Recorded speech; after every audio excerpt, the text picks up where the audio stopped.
Welcome back. You're watching DD India News Hour. I'm Shubhendu Ghosh. The Hindustan Times Leadership Summit 2024, marking a century of the institution, was held in New Delhi today.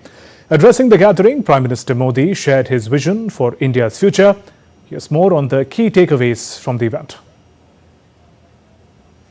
Prime Minister Narendra Modi released a commemorative stamp to honor the institution's century-long journey and applauded its role in shaping India's media landscape. Hindustan times ने अपने 100 साल में 25 साल गुलामी के देखे हैं और 75 साल आजादी के देखे हैं। इन 100 वर्षों में जिस शक्ति ने भारत का भाग्य बनाया है, भारत को दिशा दिखाई है, वो है भारत के सामान्य मानवी की सूझबूझ, भारत के सामान्य मानवी का सामर्थ्य। In his speech, the Prime Minister reflected on the major strides taken by his government over the last decade, pointing to advancements in infrastructure, digital innovation, and social welfare reforms. He emphasized how these initiatives have laid a strong foundation for India's future growth.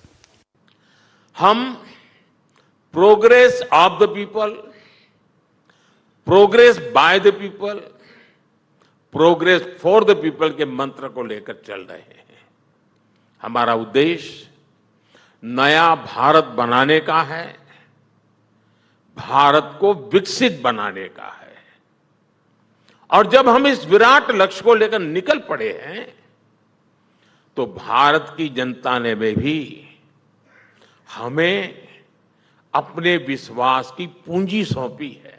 Looking ahead, PM Modi outlined his vision for a modern India, driven by youth, technology and inclusivity. He reiterated his commitment to turning India into a global powerhouse, stating that the country's next century should be one of unprecedented growth and development. Investment हो, investment से employment generate हो, development हो और वो development Bharat के नागरिकों की dignity बढ़ाए, डिग्निटी सुनिश्चित करें। The three-day HT Summit comes to a close on Saturday evening with participants and speakers from across the globe sharing their thoughts on various fields ranging from politics, economics, geopolitics and entertainment. Dibyendu Mondal's report.